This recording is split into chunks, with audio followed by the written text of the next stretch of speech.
Hello, hello, hello. Hope everyone is doing very well today. Welcome to the first episode of Kernels of Truth, brought to you by Progress Kentucky. Some new things. We've got a wonderful show for you tonight. We're going to check in, of course, with tonight's co-host. We'll be doing a quick news roundup. Got a call to action for you, a very important call to action for you. And then going to have a conversation with our hosts about what Progress Kentucky is and why we're calling this effort Kernels of Truth, and then how you can help take action. But first, in order to build a larger, more vibrant, more impactful progressive movement here in Kentucky, I'll be honest, we've been inspired by all this talk of Georgia. We're a little bit jealous of Georgia. Georgia saved the Senate. Georgia saved the Yes, okay, they did. And Kentucky just fell down on the job. But if you've been listening, you know that it is a long process of turning a red state purple. And we here at Progress Kentucky commit to be part of that process. We're going to be blending digital media and organizing with kind of grassroots action, sharing our vision for a more informed and compassionate political agenda across our Commonwealth.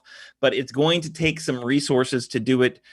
So please visit our secure Act Blue website, make a donation. Any amount is appreciated. Thank you very much in advance for anything you're able to do. So, but very exciting to have the show. We got a great slate of co-hosts this evening, and as we do every week, we're going to start off with letting folks know who we are, where we are, and what our protest sign says today. Because again, this is not just some talking head news show. This is a digital demonstration for a more progressive Kentucky. So I'm Aaron. I am coming to you from Chilesburg in southeast Lexington. My sign says, "I am standing with Andy. Reject the bogus Beshear impeachment." That's my sign.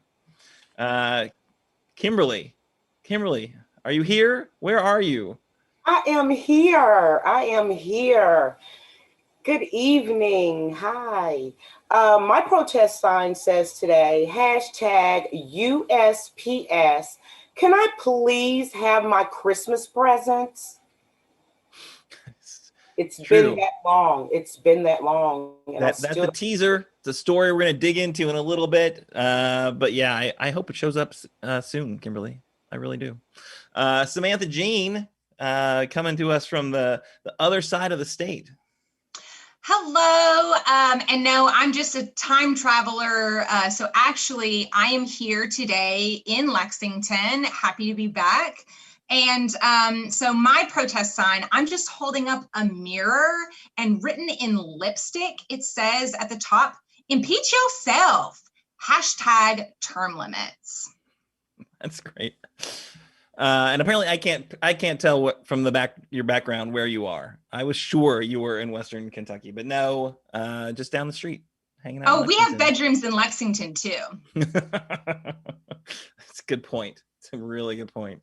And the voice from the other side of the board, Ken, what's your sign say today? I'm gonna take this cue from Nate. It might be a little long. So my protest sign is, "Dems are in control. Go for it all. Healthcare, justice, accountability, and the Green New Deal." Not green, spelled GREENE, but Green New Deal. Gotcha. That's definitely that's a Nate type sign. That's a long sign. Oh, Nate, we miss you, Nate. Are you there? Oh yeah, he's in the comments. I see him in the comments. He's watching. It's like he's here with us. All right, you in the comments, you watching on the interwebs, go ahead and let us know what your sign says. We would love to hear your protest. What are you protesting today? The question is, of course, the answer is, what do you got? Wait. All right, lots to protest, lots of news this week. So we've got a news of the week. I did have a conversation. I had a conversation earlier about what we're going to call this segment, because remember, it used to be Mitch in the news, and now we're not going to talk about Mitch every week. Exactly. So I was saying we should call it News of the Week, WEAK, because a big part of our job, I think, as Progress Kentucky, is to expose how horrible the Republican agenda is and how cynical and hypocritical Republican lawmakers in this state are. And if you look at that rogues gallery right there, I would say they are weak. Those are some weak folks, and we should call them out each and every week. So that's, it's a conversation. Let us know what you think. Put in the comments. We'll read the chat and see what people have to say. Weak, W-E-E-K or W-E-A-K? Because we're going to be talking about folks like Rand Paul. Samantha Jean's got a story queued up for us about Rand Paul. And who doesn't like to talk about Rand Paul? I do have a story, and I just got to say, it's just crazy to me. You would think that, we're just juggling impeachments all over the place. It's just impeaching everybody. And you would think that since this is impeachment round number 2 for Donald Trump, you would have some people go, maybe that first impeachment was a really good idea, but they're just still in like some state of denial. They're still fighting it. So, okay. So last week, Senator Rand Paul filed a motion to dismiss the second impeachment trial of Donald Trump, saying it was unconstitutional to try a private citizen since Trump no longer holds the office of presidency. He went so far as to assert that this trial is dragging down our country and is an unconstitutional embarrassment. He was even making the point that Chief Justice John Roberts is choosing not to attend the proceedings, a point that Paul latched onto, saying that this proves that the trial's merit is in question. I personally disagree, and I feel it supports the opposite position, showing that Justice Roberts wants no part in a trial where Donald Trump is trying to defend himself, because he is truly indefensible. Justice Roberts has declined to comment, so truly these feelings are nothing more than that. They're just feelings. I'll note that Trump's entire legal team has just quit. So yeah, there's plenty of people who are not interested in joining in this absolute shit show. The GOP is arguing that these proceedings could cause more harm than good, since convicting a former president would set an unhealthy precedent. Okay, but if we're saying we can't convict a former president, what is there to stop them from acting like a lunatic and sicking their rabid fans on the nation's capital just days before their term ends? Because that seems like it would be pretty damaging. I just guess that they already forgot how they felt that day and are hoping that everybody else forgot too. Senator Majority Leader Chuck Schumer said Tuesday that the Republican argument is flat out wrong by every frame of analysis: constitutional context, historical practice, precedent, and basic common sense. Suggesting that Donald Trump can no longer be tried and convicted suggests that any president can act with impunity towards the end of their term and escape punishment because, we just didn't have time to have the trial before Trump's term expired. So he's in the clear. Obviously, these claims are dubious and misguided and could set an alarming precedent for future presidents. Luckily, Rand Paul's motion was dismissed. He was outvoted 55 to 54, and the Senate is moving forward with the trial. But only 5 Republican senators believe that we should move to convict former President Donald Trump, an issue that truly should have complete bipartisan support. 45 GOP senators were in favor of dismissing the trial altogether.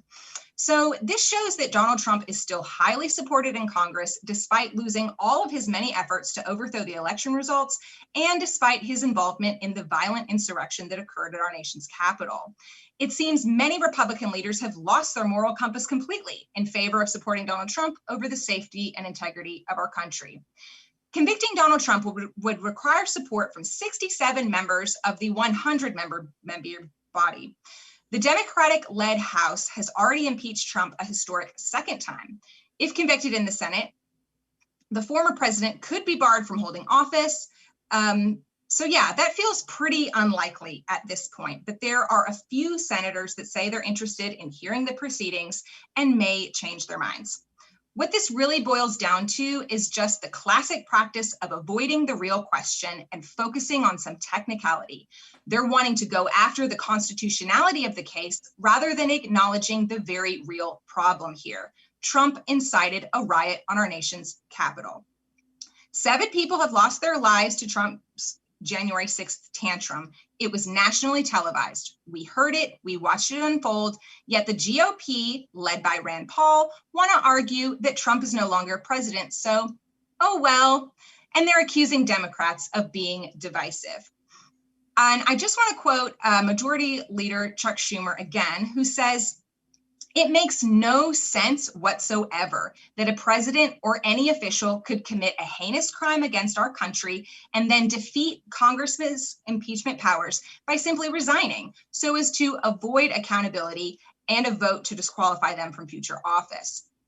Senator Gary Peters says, "We have a president who incited a violent attack on the United States Capitol and on our very democracy. So it's absolutely critical that we call that out and make sure that future presidents understand that this is completely unacceptable behavior and will not be tolerated by the American people." So ultimately, this motion very simply indicates that Rand Paul and the vast majority of Republican senators do not believe that Donald Trump's speech on January 6th, encouraging a mob to storm the White House, was not that serious, not a high crime of treason, and is not worthy of conviction. Schumer said again that Trump's behavior, which included spreading baseless theories about the November election being stolen, pressuring state officials to change vote tallies, encouraging supporters to rally in Washington as Congress certified the Electoral College vote on January 6th, and calling that day for ralliers to march on the Capitol, amounted to the most despicable thing any president has ever done. And I believe that he should be convicted. That's all. That's a lot. It's a little bit. No, he was proactive. Thank you, Samantha Jean. So Rand Paul makes a big deal about the fact that Justice Roberts is not going to be presiding over this trial, right? And I just wanted to flag, and I'm not a constitutional scholar, but I do know that it says the impeachment trial for a sitting president shall be overseen by this the Chief Justice.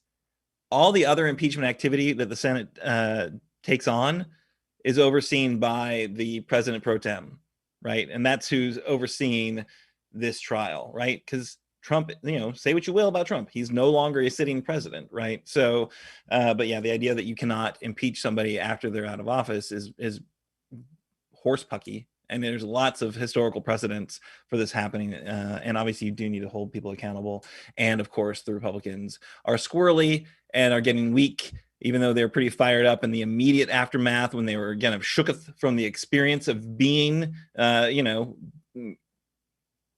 threatened, like when they were at the, at the face of the ugly mob, when they could see them coming, trying to come through the windows to get to them, they were a little bit stronger. Now it's fading. I think that one of the other senators made the case, I think Blumenthal, perhaps from Connecticut, that as they bring up the case and remind everyone what went on and bring up some of the events that were unfolding, you might kind of remind these Republicans how horrific it was and what they were actually living through. But how weird, right, that they're going to be the jurors and they're also witnesses because they all saw it kind of firsthand. But anyway, Kimberly, you have any thoughts about the impeachment trial and Rand's horrible efforts to waylay the vote? Nothing surprises me when it comes to our senators from this great state of Kentucky. Rand Paul being just a useless idiot is what I would call him. Very useless, and he is an idiot. This whole impeachment trial that is going on this week and the things that Rand Paul does not surprise me, does not surprise the American people, I'm sure. And it certainly doesn't surprise those that live abroad. He needs to go, and this trial needs to continuously happen, although we are unsure how it will go.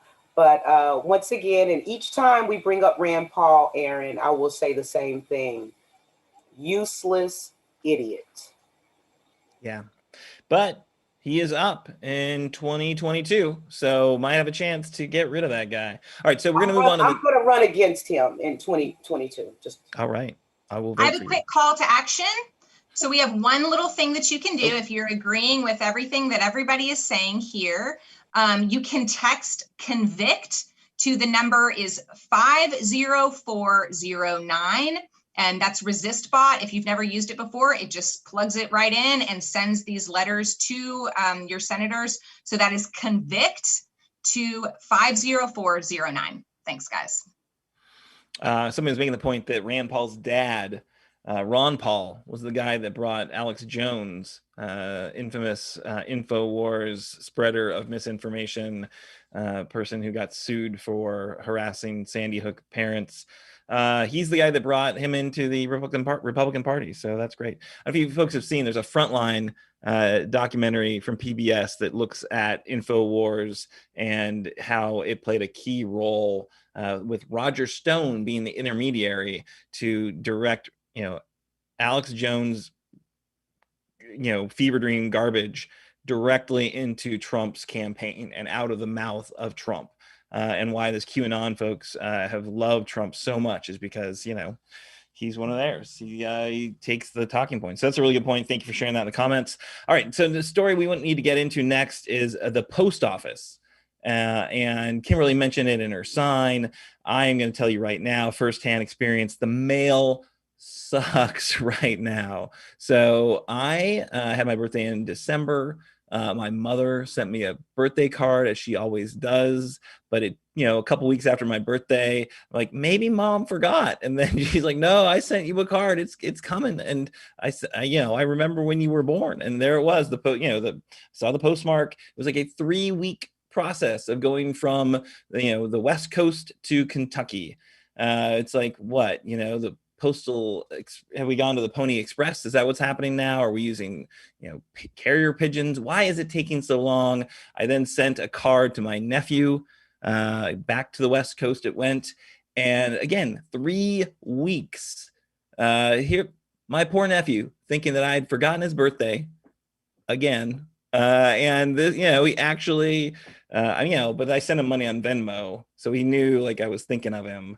But, I'd even planned ahead. There was I gave myself a week for the card to get there, and it was a 3-week trip. It's outrageous. It is outrageous. But of course, birthday cards, no one dies over birthday cards, but a lot of folks rely on the Postal Service for medications. Like 4 million Americans get their medication through the mail.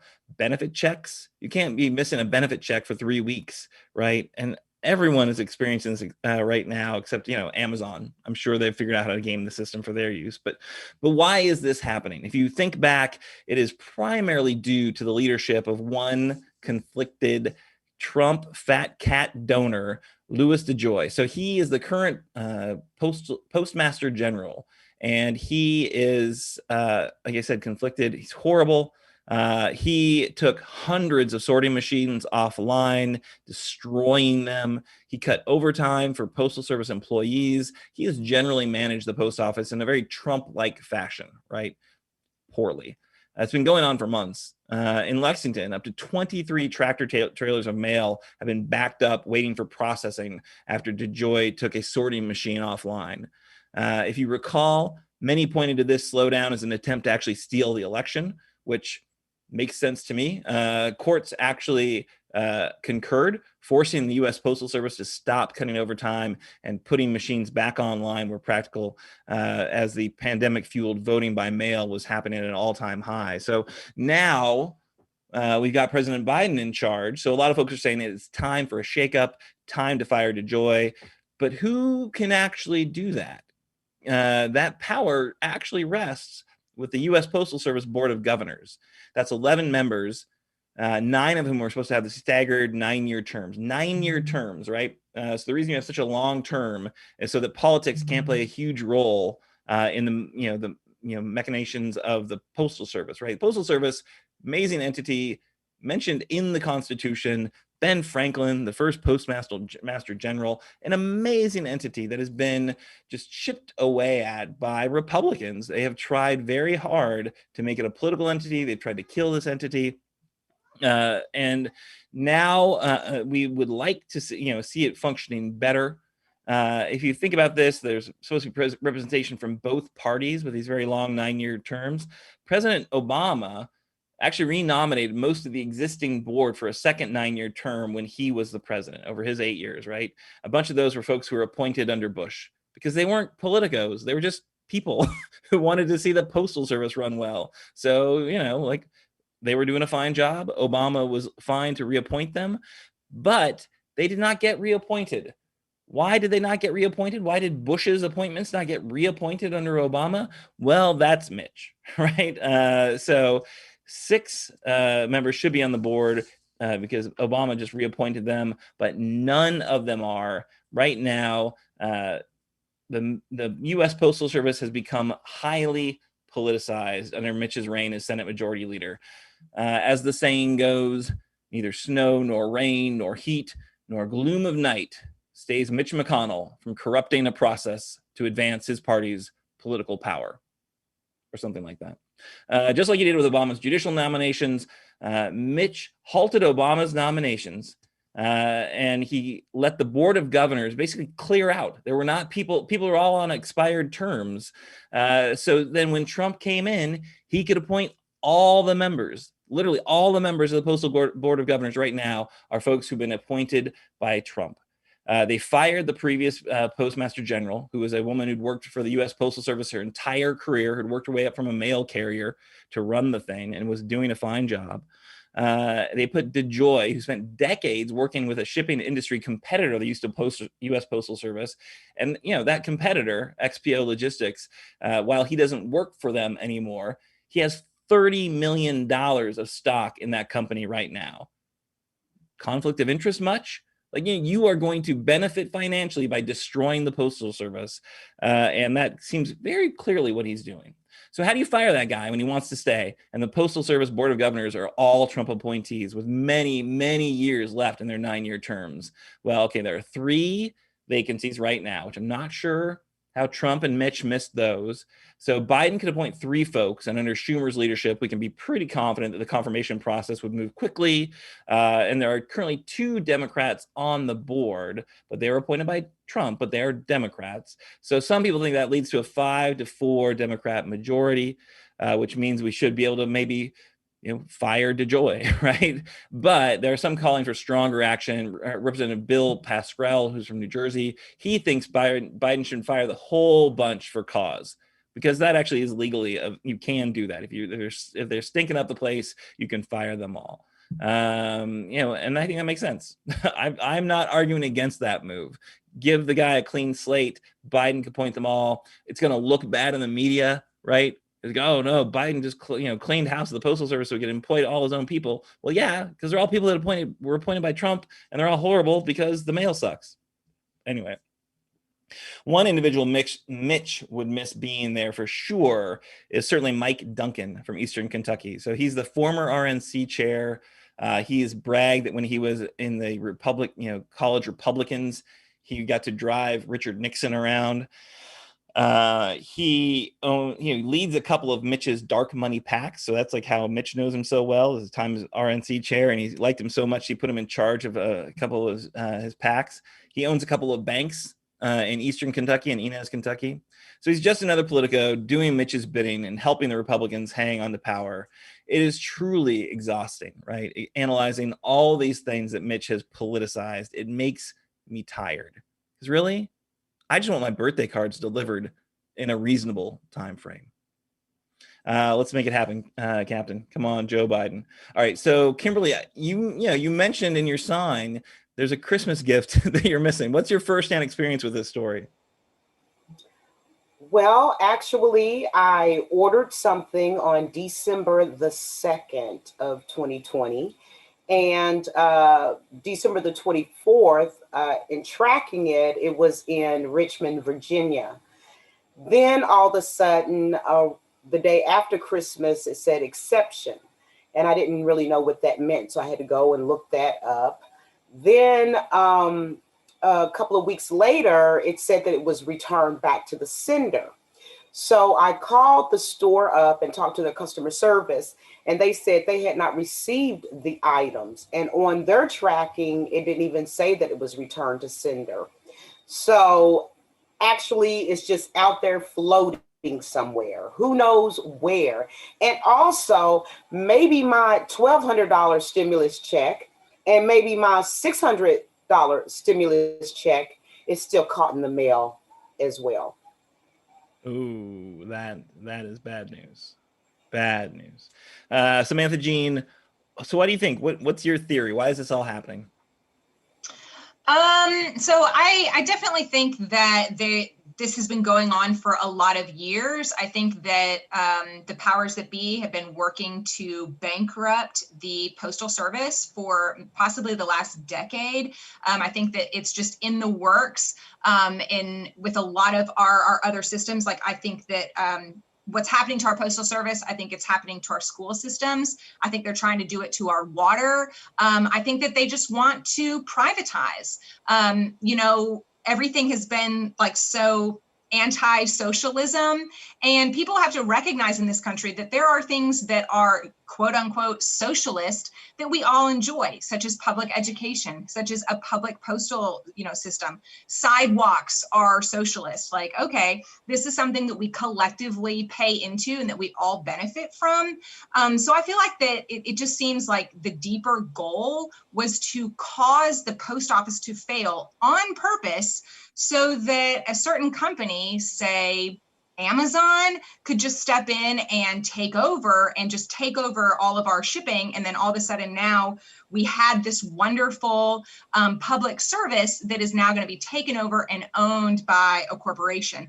And so, and we know that these big businesses are not going to be beholden to, every single post op or, mailbox in all these little rural areas. Do you think they're going to prioritize those people? I think not. So that's what I think is happening, if that's a conspiracy theory or not. But I think they're trying to bankrupt and sell it to Amazon. Yeah, it's not, it's not Jewish space lasers. It's just kind of capitalism, right? It's just how capitalism works. And these Republican, politicians, they get into governance not so they can govern. They get into governance so they can privatize, so they can make things, put the profit incentive wherever possible. And I think, I don't think it's a crazy conspiracy. I think you're right. Absolutely right, Samantha Jean. All right, so we're going to move on now to our call to action. We've already we snuck one in earlier with the resist bot text, but this is our full on. This is what you got to do if you want to, be engaged with Progress Kentucky this week. Kimberly, tell us all about it. Well, the call to action this week is about the bogus, very, very bogus impeachment of our great governor, Andy Beshear. And there is a petition out. And have you signed it? That's the question we all need to ask ourselves. Have we signed it? Have you shared the petition? Have you opened up your email or your text threads and forwarded it there? Let's get this thing moving. This is so incredibly important. If we could top 1,000, that would be big, big, extremely big. Now, King Rex, this is what they told me. I don't know too much about U of K. I'm a U of L graduate. However, I will say that we did get a retweet from the UK basketball legend, Rex Chapman. He shared the petition. He shared our link, and you can too. Also, with this petition, why it's so important is because our governor, as we like to call him, Uncle Andy around these parts, he's done so much and came into his office with a lot from what the previous governor had done. And that would be Matt Bevin. Of course, that's a household name of evilness. But, with this impeachment, they're so upset with him because he had sheriffs and officers doing what any great governor would do: monitor the churches, any places that were open. He's done everything possible that the scientists, the doctors, and we as the constituency, the majority of us, says as far as the COVID is concerned.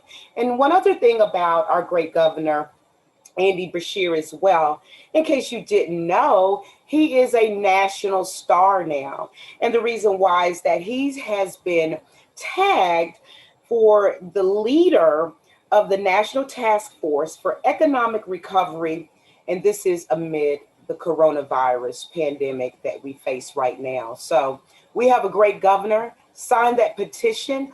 More names means more can happen, and we appreciate it. Fantastic. King Rex, folks. King Rex tweeted it out. I will say this.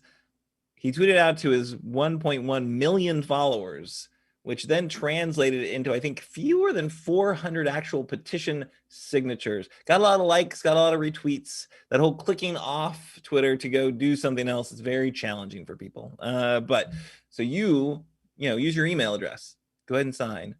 All right, so quick point on that. If you know any influencers, ask them to sign. So ask them to share the petition. Anyone know, I don't know, influencers? Who's got an influencer? Kimberly, got any influencers? You are an influencer, Kimberly. I'm going to get Daryl Griffith from the 1980 NCAA championship from the University of Louisville. He is Mr. Louisville. His jersey is retired in the arena from Utah Jazz. I will get my god uncle, Daryl Griffith, to tweet out something. Nice. Now, we're going to represent U of L too. That's I just great. Like to be competitive. Friendly competition between the Cardinals and the Cats. Let's do it. I like it. Also, I hear Amy McGrath. She's got a lot of followers too. I bet she could tweet this, right? She likes Andy. Who doesn't like? Everyone likes Andy. Every Democrat in the state of Kentucky should like and want to back Andy because he is currently the only statewide elected Democrat. He's the hope, the blue hope for our state right now. So we should all be backing him. We can't let these nut jobs in Frankfurt impeach him. I mean, good God. And the people that are actually running the impeachment process, these are not upright citizens. Have you seen this? Like the guy who had the threatening video of Andy with the gun strategically placed behind him on his bookshelf, like a very clear threat. The other one's that libertarian coffee shop owner in Lexington that ignored the public health rules.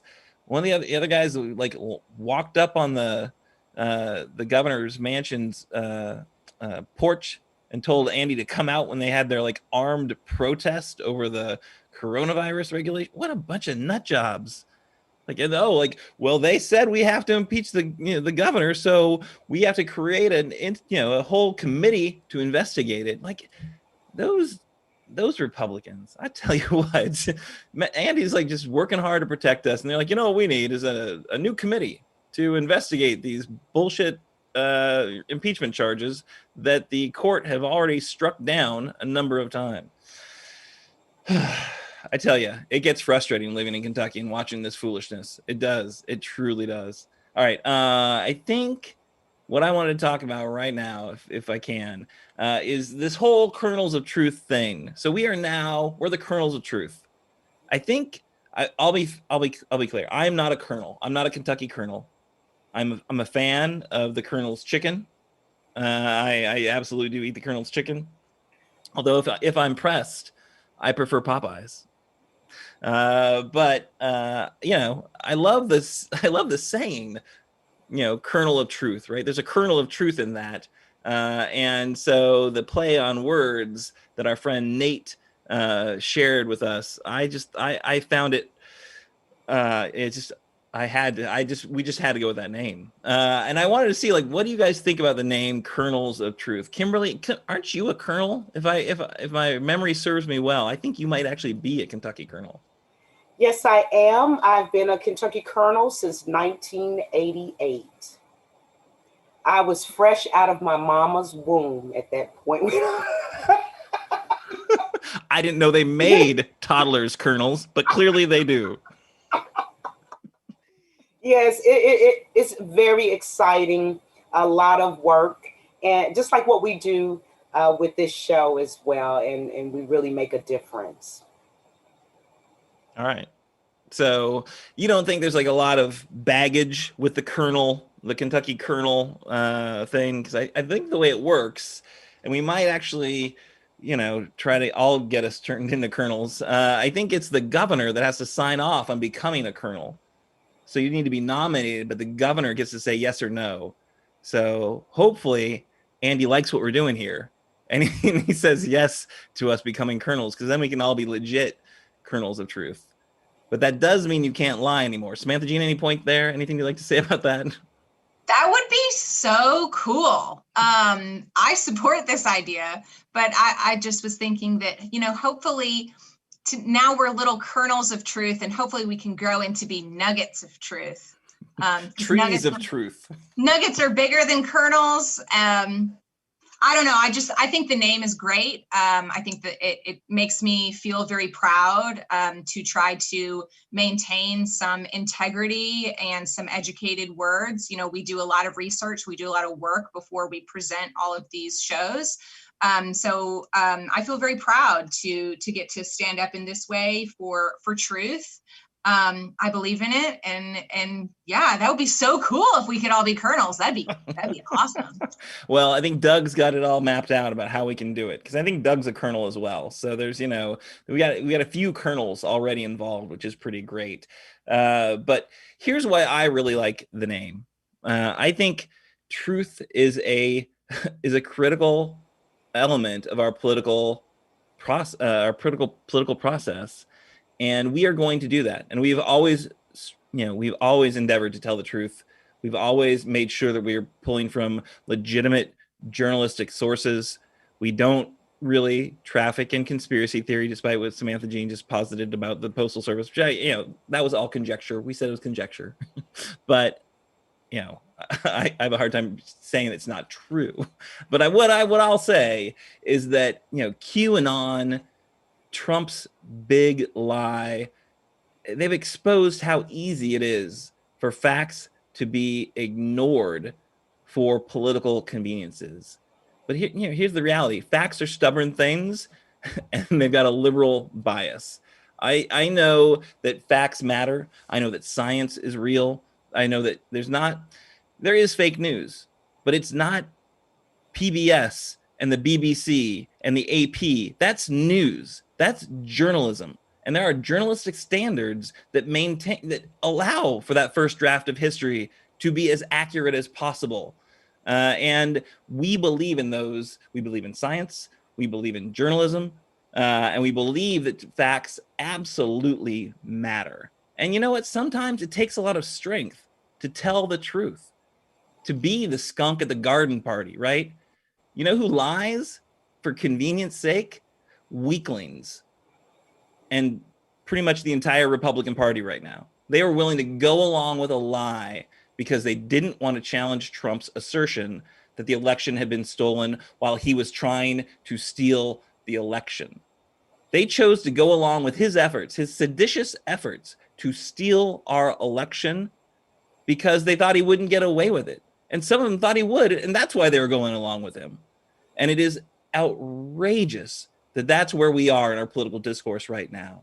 So, we need to make sure that these lies don't take hold and become these deeply held convictions. We need to always chip away at those lies with the truth. And that's what we pledge to do on this show every week. We're fact-based. We're a bit biased, I'll be honest. We're proudly progressive. We firmly believe the Democratic Party is the only choice for people who want a functioning government that works for the people, not for corporations. We certainly acknowledge that Democrats aren't perfect, but they try. They are working to make things better by and large. There's corruption in the Democratic Party, but there's not the level of corruption there is in the Republican Party, that's for sure. And I think when you find corruption out there, we are going to expose it as much as we can. We are not a blanket endorsement. We are progressives, and we're going to fight to make our political system more progressive here in Kentucky, because ultimately that progressive politics means a greater minimum wage. It means systems that actually function for people, not for corporations. It means tackling climate change so that our planet and our state, Commonwealth, remain habitable into the future. So we're gonna work hard on this. You know, right now we're seeing Republicans lie with impunity. They're manipulating and taking advantage of their base to deliver for corporations. And we understand that credibility is gained in drops and lost in buckets. So we are going to work hard to get it right, to have our facts straight.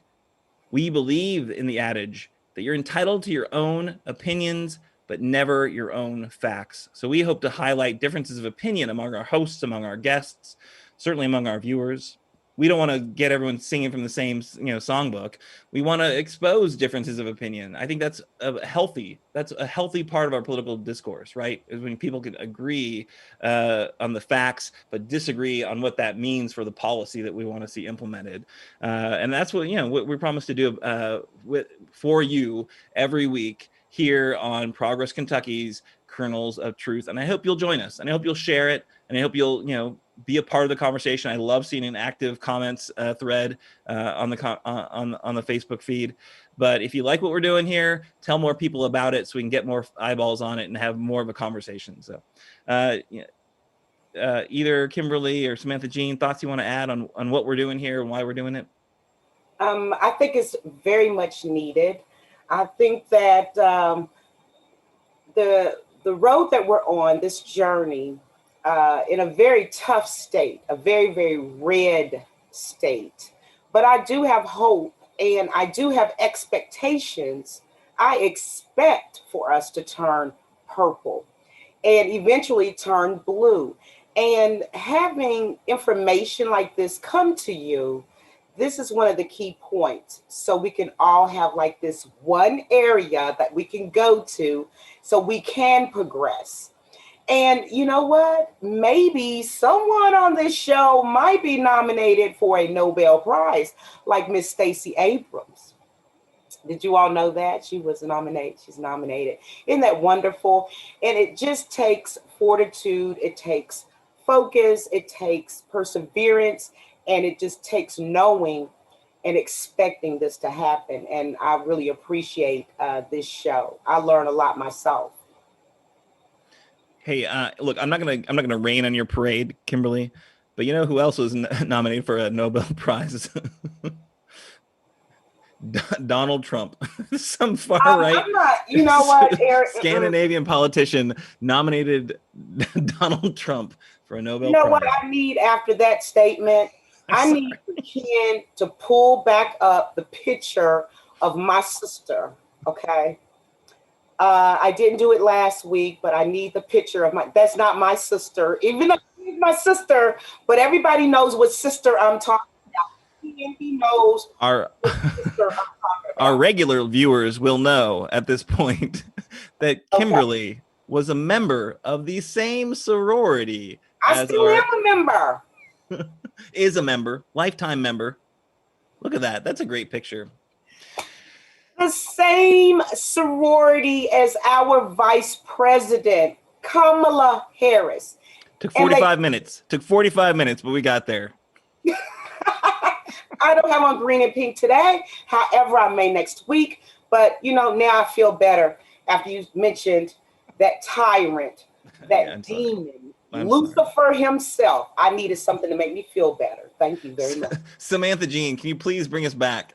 Oh, and speaking of sororities, I just want to bring up my fancy pants liberal arts education that people like to, rat on and say like, oh, those are like, what a worthless degree. I have a degree in sociology from Transylvania University. And I'm just saying, we had to take whole classes on learning what is a viable source. And I can tell you that we would get in trouble all the time from back in the day when we had like Cliff Notes and, little sources like that. Now there's all kinds of little clicky articles on the internet, but used to there just was only like a few of those, and people would find those and your teacher would be like, yeah, stupid, that's not a good source. You can't use that source. And we would be like, oh, I'm sorry. So I'm just saying it's very important. And I feel, and I just feel justified. And I know there's a lot of other people who go, at least I know that a Twitter account that's just like typing garbledy-gook, not even full sentences, is not a viable source. And if you don't know who this person is, if it's an imaginary character, it's not a viable source. That's not news. These are not facts. So just saying, I went to college to learn that. So that's all. Well, Trump's not on Twitter anymore, so we don't have to worry as much about that. I'm talking about like QAnon. I'm talking about QAnon. This shit is not real. It's not real. It's not real. And you don't have to go to college to like learn that. But come on, man. These are not, you don't even know if it's a real person. So that's not a viable source of where you should be getting trustworthy, meaningful information. Well, I heard that Joe Biden is in fact Donald Trump because they did the face-off thing. His face so cut off. Clearly Q is all and accurate. liposuctions. It's all true. And I eat children. I was reading a pretty sad article. So I'm, being silly or whatever, but reading some sad articles about these QAnon families that are being ripped apart at the moment because there are spouses who, one spouse is like still believing in Q and the other spouse is like, you're crazy, this needs to stop. And it's very reflective of cultish behaviors when a member, when a spouse is like for the cult, and then you have, maybe a mother and children who are like, this isn't healthy for us, we need to leave. And it is literally breaking apart families. We have spouses who are threatening violence against each other. And so this QAnon phenomenon, it is like sending ripple waves. It is damaging people's lives. And I have a heart for that. I just think, I do feel sorry for these people being completely manipulated by absolute lies. And it's very sad what's happening because it's breaking families apart right now. All right, so Kimberly, you want to close us out? We're just over the 40, getting close to 50 minutes. So we like to keep this I like to keep this a 45-minute show. It's Ken wants us to shoot for 2 hours. I think that's a lot to ask. I think it's a lot to ask our viewers. But Kimberly, let's close this out and just, we'll see everyone next week. Well, if we're talking about 2 hours, I need to renegotiate my contract. Who do I talk to about my contract? I'm very excited to see your contract. I will personally pick your favorite color M&Ms, whatever it takes. Whatever it takes to keep you happy, Kimberly. There's no money involved, but otherwise, I will definitely make sure you get the proper M&Ms. All I need is the love and the respect that I do get from my brothers and my sisters that are kernels of truth. And we are big kernels. We are running some stuff, okay? That's all I have to say about that particular part. But you know what? Next week, guess who we have? $2 if anybody can guess. 1, 2, 3. Nobody guessed it. Who is it? You got a guess, Samantha Jean? Who is it? Tell us. Okay. It's on the screen, people. Just read the screen. Tell us who it is, Kimberly. They know. They're watching it. They know. It's Representative Cheryl Lynn, 88th District. Love her. Can't wait for next week. She's so eloquent and classy, and she likes to get some stuff done. I love her. So I just want to know, everybody, are you ready? Are you ready to jump on this Kernels of Truth train and turn Kentucky purple? Of course you are. You've been dreaming of it. You've been fantasizing of it. It can become a reality for you. And the reason why is you can join Progress Kentucky. Yes, you can. We're very close to 4,000 likes on Facebook, but we need more. Okay, we need to get the information out even more, and you can help us. Share. Tell all your friends. Please come on. Invite all your friends in your friends list. You've got like close to 5,000. You've been talking about, I'm going to delete some people. Don't delete them yet. Send an invitation out to all of them, okay? We need to collectively be a team to turn Kentucky purple. It can happen. Plus, also, we have a brand new website. Yes, we do. We are so brand new. We are shining like diamonds over here, okay? You can go to progresskentucky.org. Once again, that's progresskentucky.org. And we are still on Act Blue. Check us out there. We've got cool news. We've now become wholly independent while we are still affiliated with Indivisible. We're physically independent, which means more of your donations go directly to our work. And work, yes, we do. Every week, I know you're like, Kim, you say the same thing, but how could we do this without Ken? Yes, Ken Howell. He's the man with the plan, honey. Let me tell you.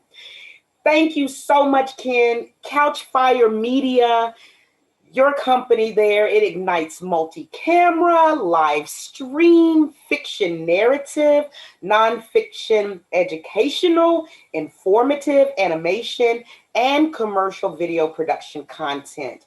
Set your content on fire with Couchfire Media. Did you all like that commercial I just did?